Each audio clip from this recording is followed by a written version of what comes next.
Hey guys, welcome to our channel. In this one, we're talking about how to set up auto-saving backups in Roblox Studio. So boot up the studio, navigate to the top left header bar, click on File, and then open Studio Settings.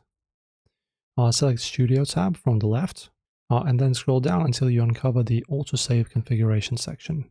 It can also be called auto recovery. There you go. And ensure that auto recovery is enabled and toggle strictly to true. Also, guys, you can locate the autosave interval box and change the value from the default however many you have minutes. As you can see, we have 10 to maybe something more. So in here we have 5 minutes. That should be enough. If you want more, just adjust this number here. And then, guys, when Studio experiences an unhandled exception crash, and then if and when Studio experiences a unhandled exception crash layout, look for the auto recovery panel that automatically slides out on your next launch. And if that panel fails to load, stay inside the autosave settings menu block and just locate the autosave path, just like we have a path for plugins and all of that stuff.